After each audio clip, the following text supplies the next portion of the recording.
Welcome back to the second episode of the LADE Show with Aaron Cohen and Lamar Odom. And let's get straight to it. What's up?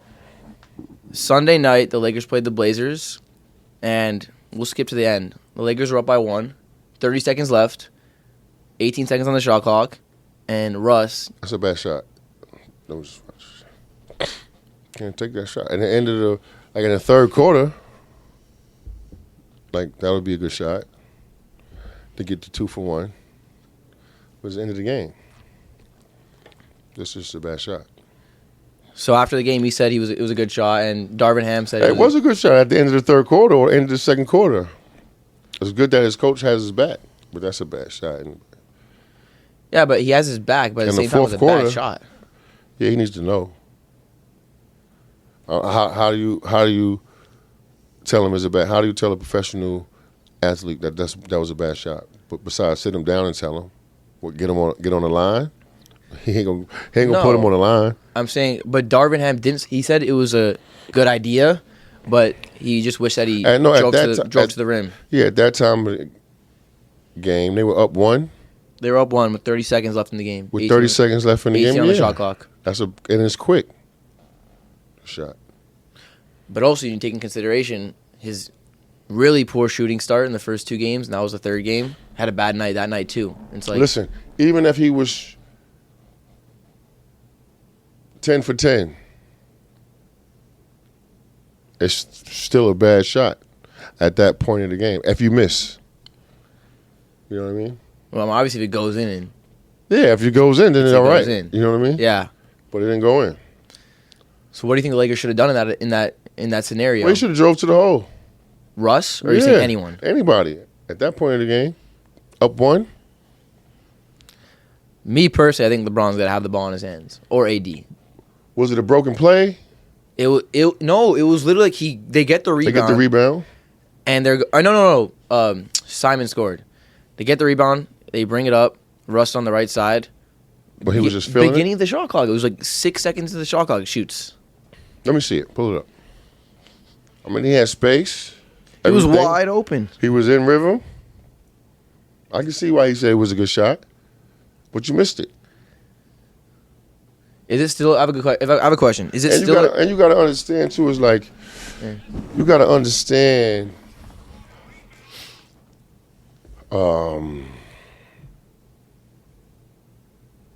Risk and reward. You know what I'm saying? As a basketball player, especially this market that you're playing in. You know, the microscope. Yeah. Every game. And on certain players, especially. You know, they're down 0-3, and people are already acting like, oh, the playoffs are over and shit like that. And that's just hard to probably play with. But as also going to make or break you. And as an athlete, as a former professional athlete, I say that. Yeah. It's the reason why I love to play in LA. Yeah. I love to see Jack on the court. Everyone. Right there. My guy, let me tell you some story. It was like being a Laker. We were busting OKC ass one game.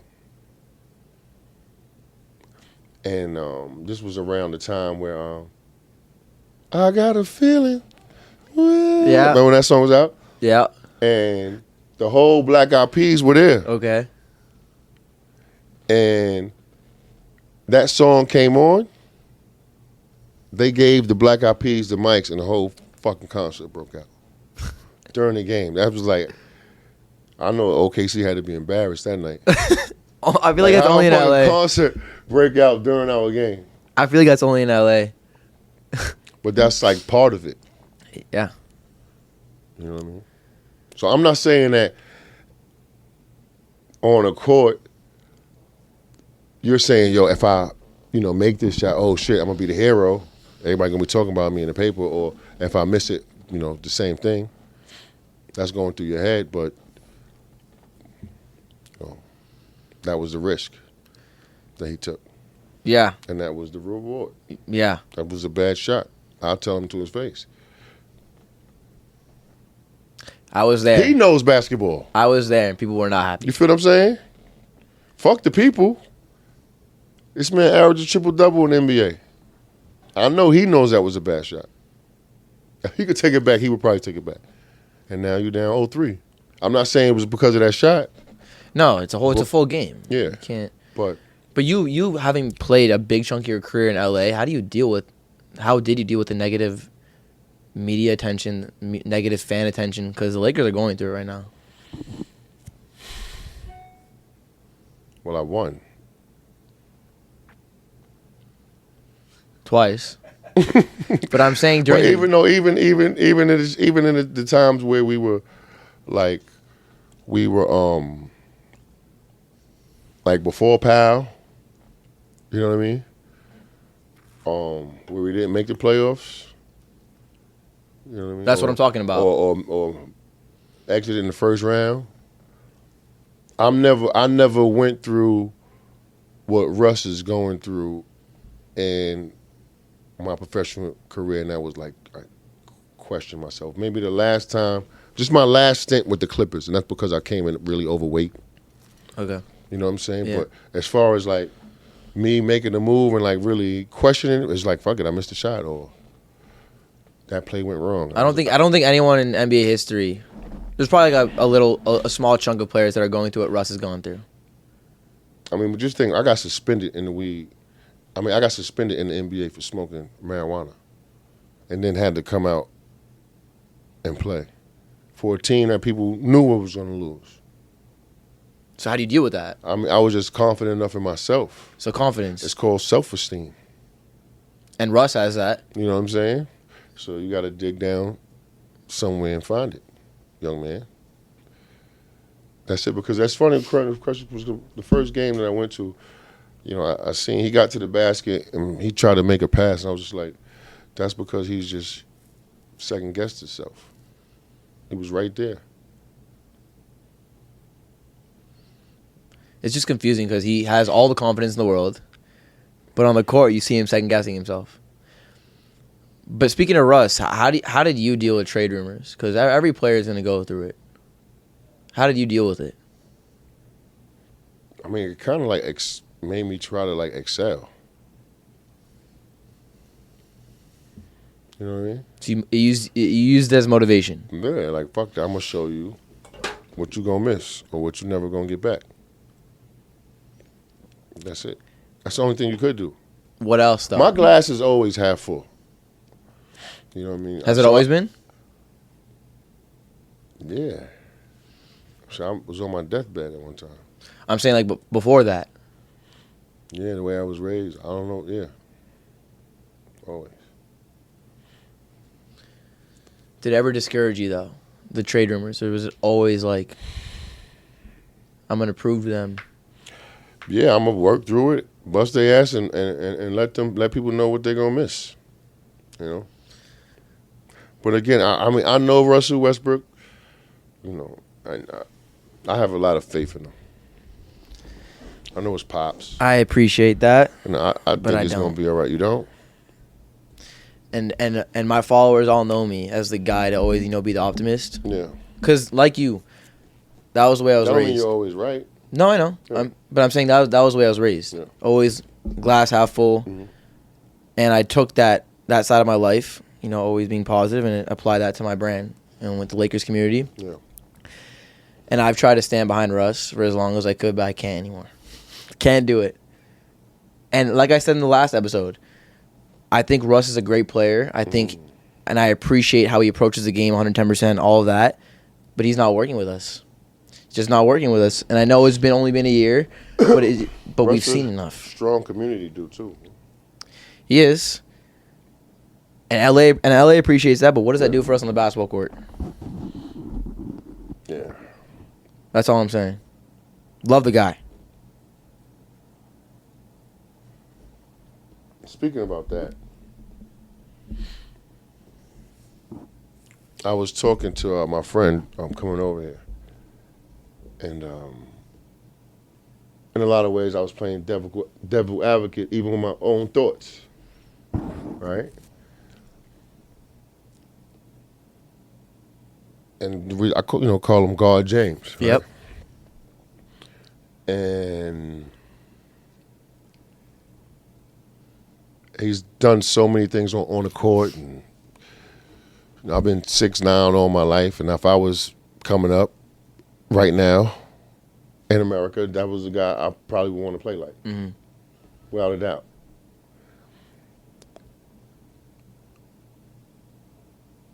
But sometimes you get caught up in people's greatness, right? And I think in the culture of basketball is probably going through that a little bit with Steph Curry, with the three-point shot. We talked about that a little bit last night.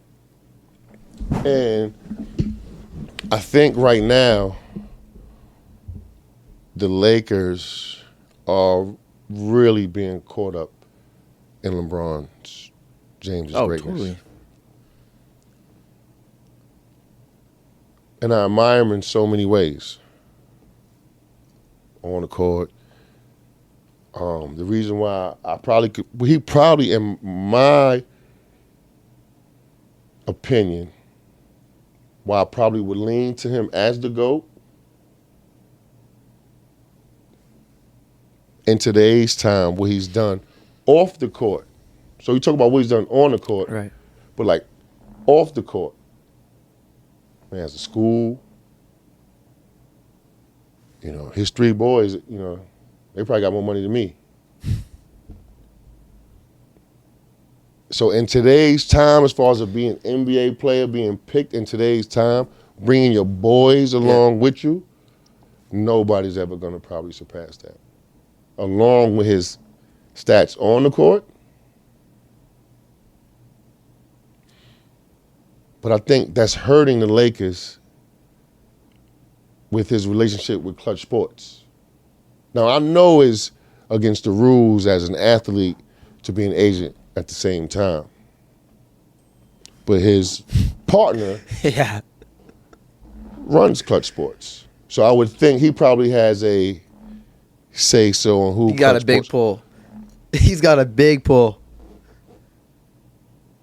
And I look at the roster yesterday. I called you, right? Yeah, we spoke about it, yeah. It's like 7 guys on Clutch Sports. Yeah. On the Lakers. I'm like, hold up. Incredible way to play Monopoly. I tip my hat to it. Look up to it.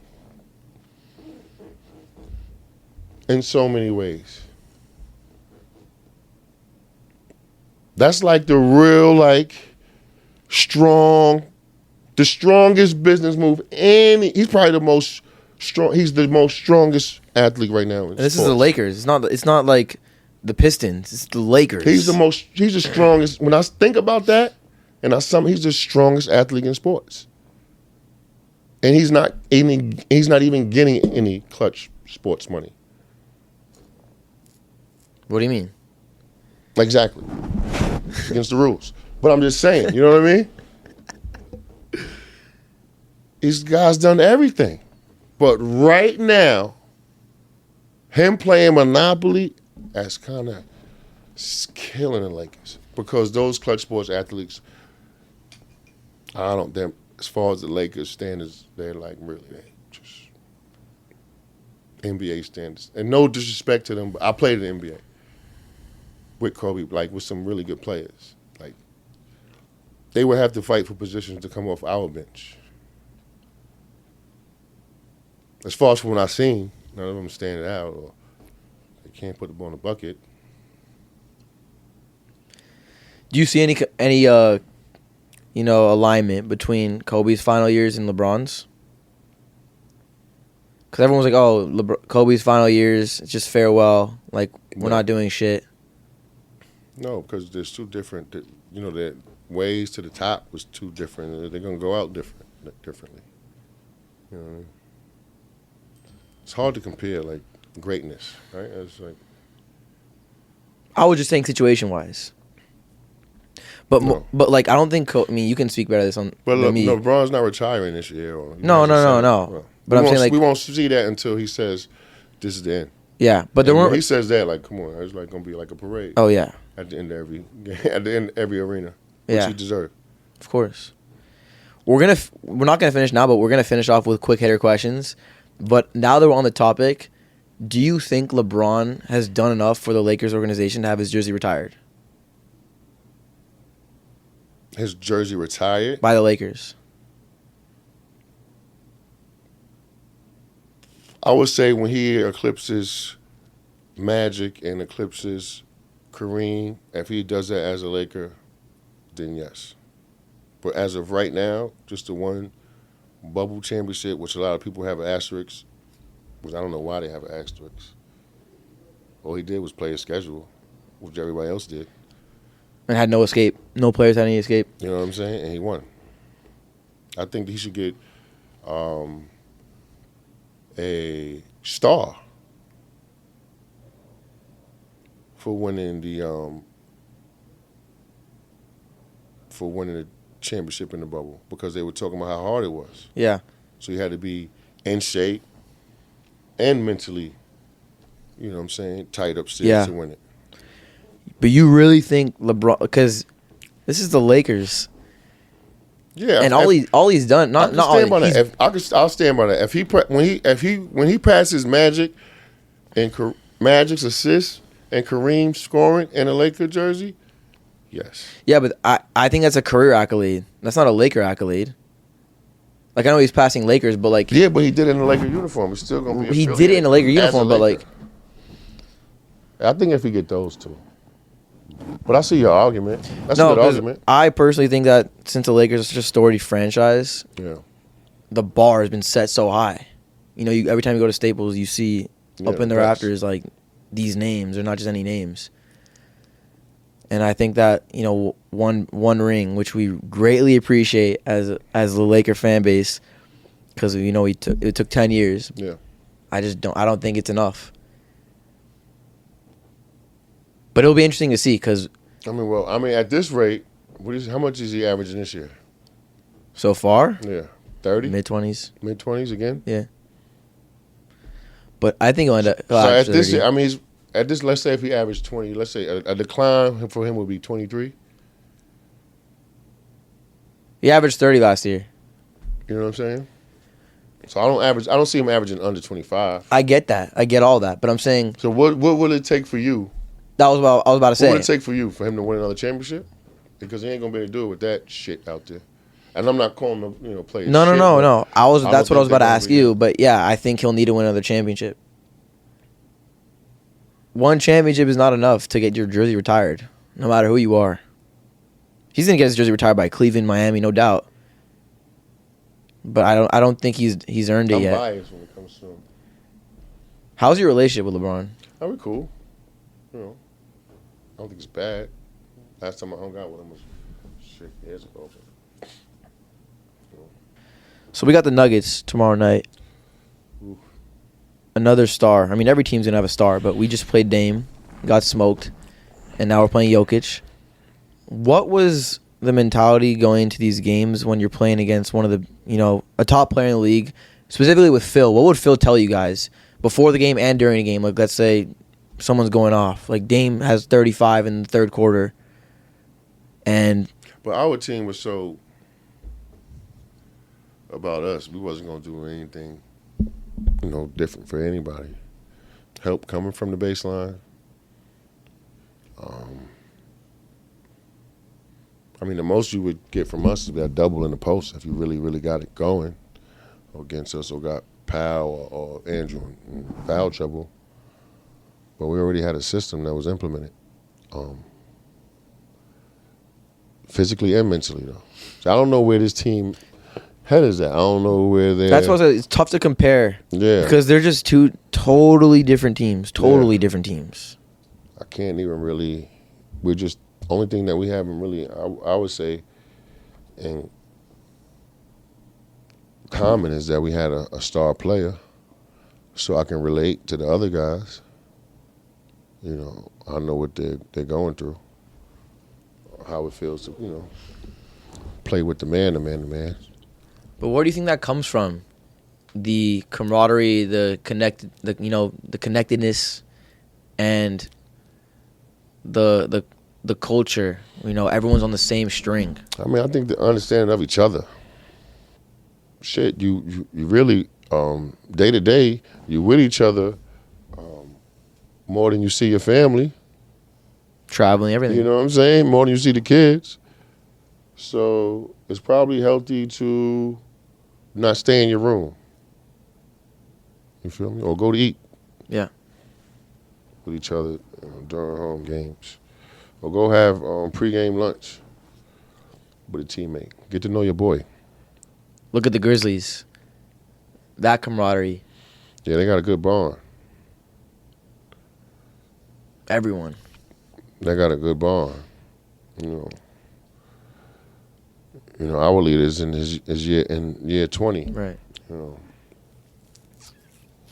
I just can't wait to see how bad LeBron wants it and how focused he is possession to possession. I just want to see that become infectious on his teammates. And when I see those steps start to take place, I'm pretty sure our conversations will change. I hope they do. You know what I mean? Because we're 0-3 right now. As far as what we're seeing. Energy. You know what I mean? Everything. Because, like when you say energy and, their coach was a scrappy dude. He wasn't a flashy bucket getter. He was nasty, tip dunk. If I get some garbage down here, cool. If not, where the rebound at? Right. So, I'm waiting to see, the way he played the game rub off on his team. Because, shit, if that's the case, let me coach him. I'm cool. They'll all get along with me. Yeah. But I think that's the biggest difference between Vogel and Ham. I think they can relate more to Ham. And it seems like he has a better grip over the Can't none of them beat me in 2K. Fuck, like. And we're going to run a triangle. Like. Do you think we'll start seeing a trend of younger coaches, or more younger coaches like the Celtics coach? I know there's a whole situation with Udoka, but guys who are younger and can relate on a personal level. These dudes getting younger and younger and younger, man. Coming to league at 18 Hairstyles years getting old. crazy and crazy and crazy. That's so you can just look at the dude's hair. You feel what I'm saying? I think so. As long as you know the game and you can relate, and you know your shit, and you on time. NBA is all about being on time. What do you mean by that? You could be a killer at night, but if you on time, you a good dude. And they all know what I'm talking about. You're a good dude. Real rap. So I think we'll see what happens with the Celtics, because this is the young. I think I could be wrong. Seems like the youngest NBA coach in history, Mazzulla, for the Celtics. And they're How is it? I haven't been watching the Celtics. They're good. I think they're 3-1. 3-1? Yeah. And they're good. This guy knows. Celtics fan behind the camera. Celtic boy over here. But I don't know. We'll see. Tough game tomorrow night in Denver. I hate the fucking Celtics, bro. How can you wear that? How can you wear that green then? Because I'm a fashionable dude. I've never been so disrespected at a basketball game in my life. I played in crowds where they fucking chanting SAT, SAT, SAT, SAT. What does that mean? Like, you know what I'm saying? SAT, SAT. Really trying to hurt your feelings. You know what I'm saying? You probably heard it all. Celtics. But the Celtics are pretty good, though. That kid, Tatum and Brown, they could go. People forget. I mean, not Celtics fans don't forget, but they were able to get those picks with that trade. What trade? With KG, right? KG, Paul Pierce to the Wizards, right? No. Nets. They got those picks and turned it to Jaylen Brown and Tatum. So that's why people are like, yo, we should hold on to those picks. Oh, that's the minority though. Majority says trade the picks, but that's the other side. They side. don't have this, but all right, they don't know the business then. You know what I'm saying? And they don't know that business because you say that, but then you should know why we struggling or why we going through, bumps in the road. Yeah. You get either or. We'll see. We'll see what happens. But let's finish it off with some quick hitters. I'm going to read off my phone. So we're going to try to do this most of our episodes where, I'll put a questionnaire on my Instagram story and we'll have submissions of questions that they want to ask you and me. And quick hitters, like short answers. Do I have to answer them quick, or does answer have to be short? Or I don't have to be really I don't have to really get into it too deep. I don't have to be deep on the You answers. can do whatever you want, but Perfect. It's a podcast. you do, bro. This is our podcast. You do whatever we call want. it the way we want to call it. There you go. First question: who was your favorite player to guard? To guard? To guard. That means I locked him down, or it was just a battle. It could mean it was fun. Like you look forward to it. You're circling that on your calendar. Zach Randolph. Zach Randolph. And some of them times he got the best Battles. of me. Some of them times he got the best of me though. Battles. But I just knew it was just gonna be like I probably had to have my best defensive techniques that day. Probably was gonna lift before, shoot around, and before the game. He was like a dude I respect on the court, but he was like a respectable, dirty type player. Like, you know what I'm saying? Like, you had to come with it that day. It was Zach Randolph. I wouldn't have thought about that. Like, that's why I love this kind of stuff. Yeah. Next question. Is there any player currently in the NBA that reminds you of yourself? Asked by Ruben Fernandez. In today's game? Yeah. If you can't think of anyone right now, it could be, like, retired, but preferably, like, right now, you have your eyes on, like, yo, that guy reminds me of me. I mean, the way he passed the ball and his ability, I would probably say LeBron, but like his passing ability. I'll be patting myself on the back by saying that. You know what I'm saying? But that's what, if I was coming up, that's what I would out loud as my game after right now would be LeBron. Okay. Asked by Francisco Bernal, what is your top 5 all time? Players? I know it's a tough question. Kareem. Order or no order? No order. Okay. Kareem. Mike. Bean.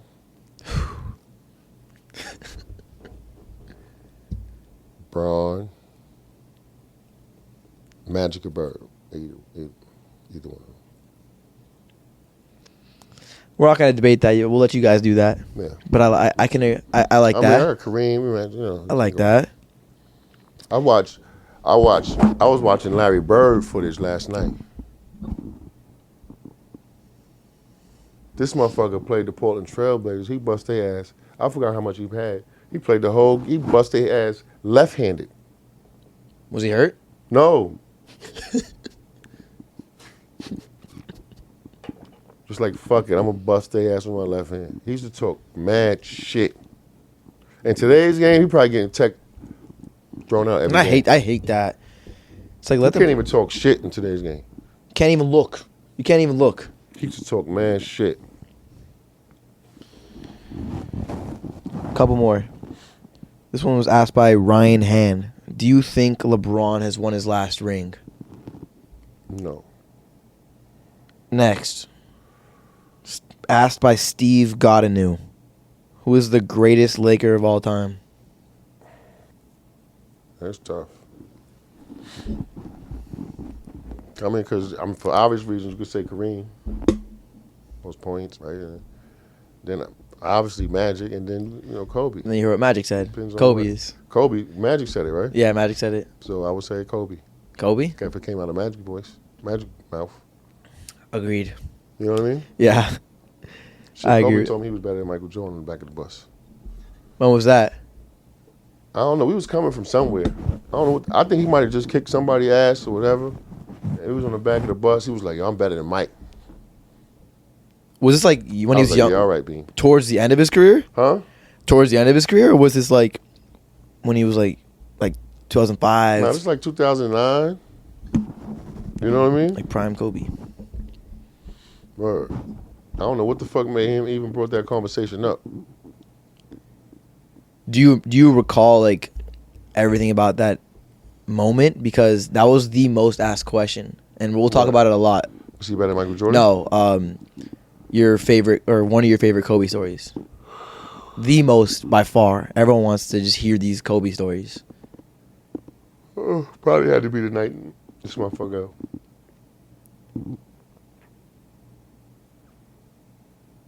Man, he had 63.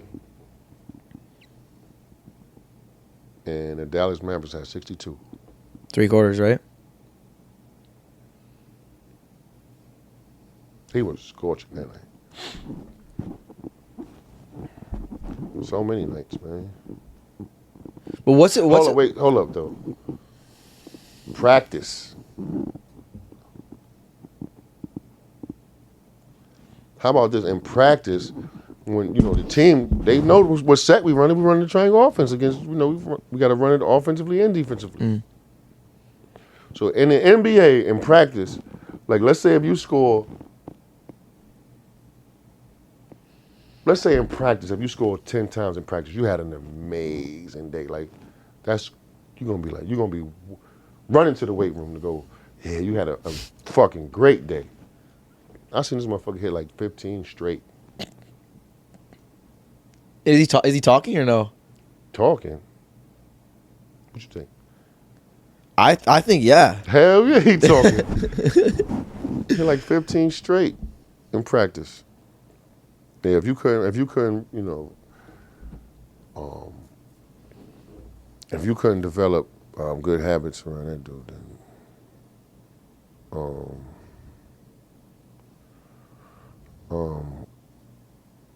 you didn't get it.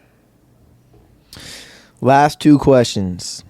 A couple people asked this one, but they want to know: can Aaron Cohen beat you in a 1-on-1?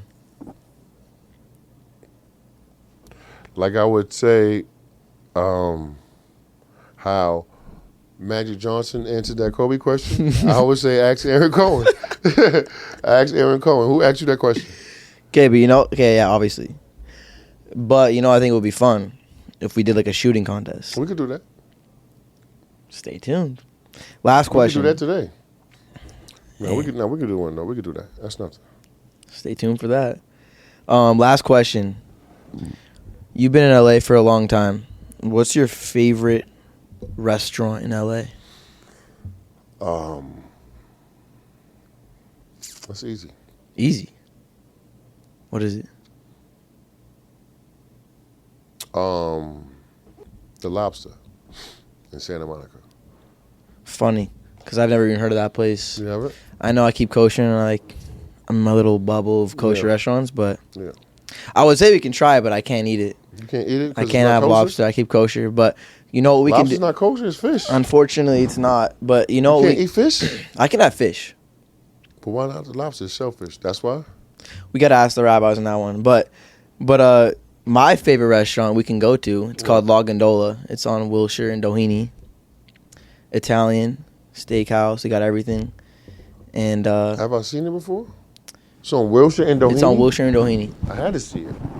Ran by Chef Neer and Jonathan Weinblatt. Fire. We'll make it out there for sure.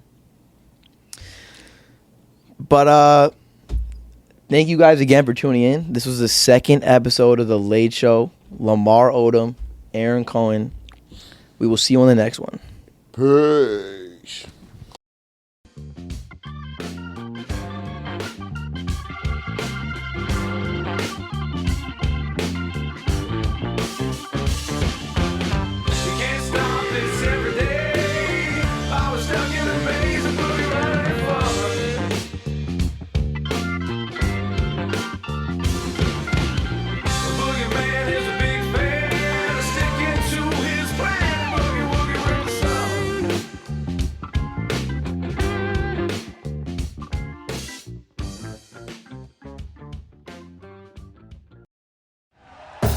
Thank you for listening to Believe. You can show support to your host by subscribing to the show and giving us a 5-star rating on your preferred platform.